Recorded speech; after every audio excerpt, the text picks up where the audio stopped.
All right, guys, time to take a look at a Monta SkyQuest. This was a kind of a smaller run. It was a pre-order thing that was done with Monta, and thankfully Josh picked one up under the pre-order and then had it diverted and shipped directly to me before he even got a chance to look at it. So big thanks. I really appreciate that. I know that that's difficult to do when you spend a couple grand on a watch. You want to see it right away, and then to allow me to check it out and share it on the channel, I think is really cool. I appreciate it, Josh.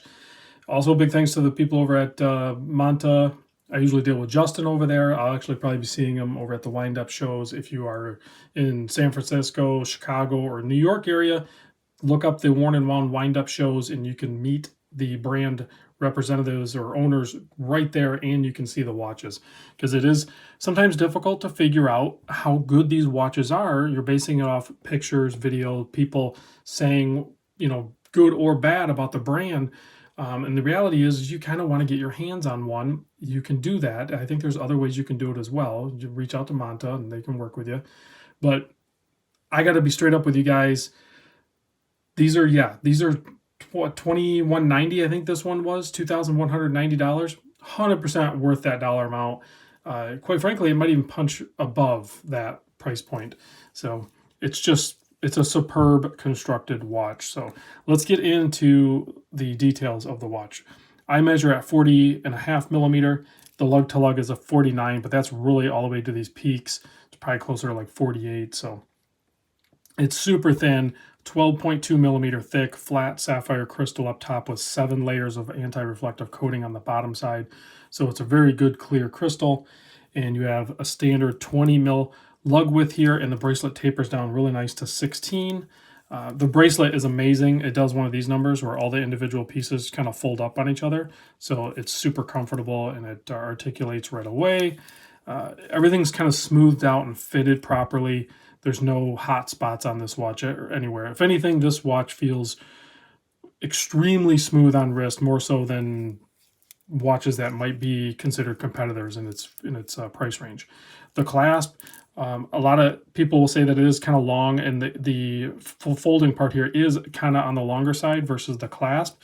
But you also get on the fly quick adjust here. I think there's 3 positions or 4 maybe, something like that. So you have on the fly quick adjust, you have ceramic balls in there, and you have really nice screw links. I mean, everything's premium on this, guys. Everything. You have a display case back. I zoomed in the best I could, and I got to look at the ID number in there because the movement they're using in here, they're calling it the M23. So the reason they call it the M23 is because, they don't have their own in-house movement yet. Who knows in the future? But they have to source from other manufacturers. So it gives them the ability to pick and choose whatever's available at the time, do their modifications to it, and then it becomes their own movement. That's pretty standard in the industry.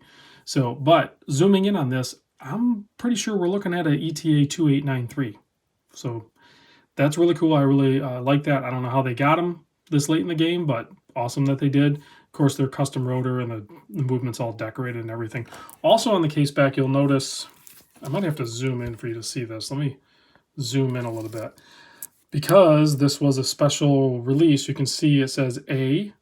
So I'm not sure why the A is there. Maybe it's just run A, and then maybe have the ability to do a B run.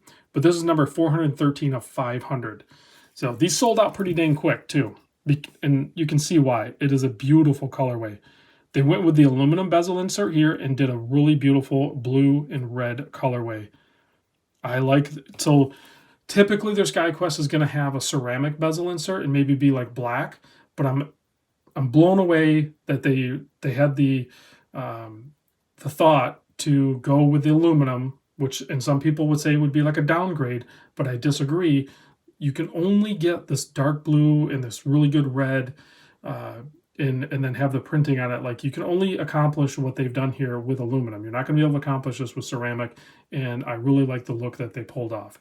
You have the gilt hands. The hands are all diamond cut, rhodium plated, so they're super crisp and clean. If you were to do macro or zoom in on this even closer, you would see no rough edges.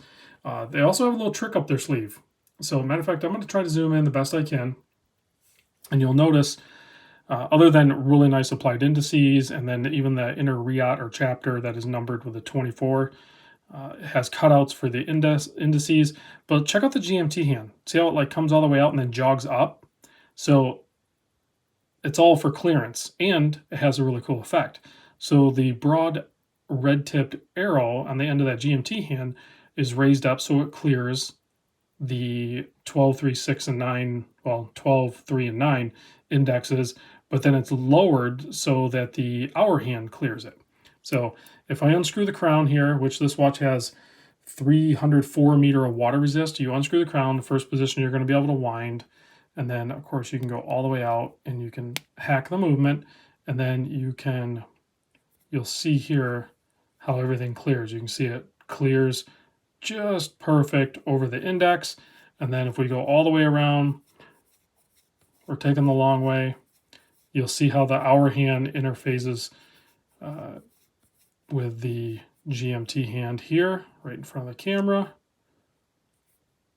It's just cool how they did this. I haven't seen this done before, so they all just barely clear each other. It's a very cool little trick, and I appreciate that. So, all right, so let's zoom back out. On the bezel, you're going to have a 72 click bidirectional, and it is very smooth and snappy. I don't know if there's ceramics in that as well, but it's solid. There's zero play in it, and it is solid. So you're going to be able to track that third time zone, no problem. The screw down crown is a 6mm crown. Plenty of traction there. You can just go ahead and do that. But you can see how smooth and polished the finish is, and then brushed up top, the nice taper to the bracelet. Just a crazy well-built watch. And the packaging, I have to say, the box is about the same size and very similar in its presentation as, say, like Rolex, but it almost feels more premium than the Rolex boxes that I have. So it's well done for sure. And then you get a nice warranty card, 2-year warranty, and you have a little microfiber cloth that comes in there as well. Let's pop it on wrist. I did not size it, but yeah, it's been a while since I've worn a Monta, and I have to say there's not a whole lot of watches out there that are as smooth as this.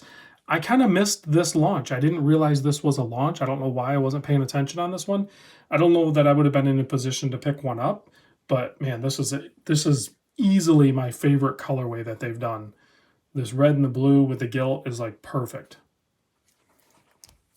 And then even the clasp is done a little bit differently.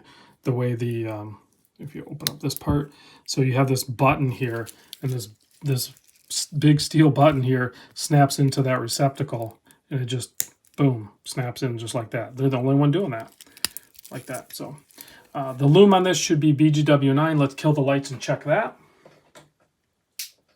Hopefully you got a good look at everything, because I need to get this box back up and get it shipped, expedited out to Josh so he can hopefully enjoy it maybe this weekend.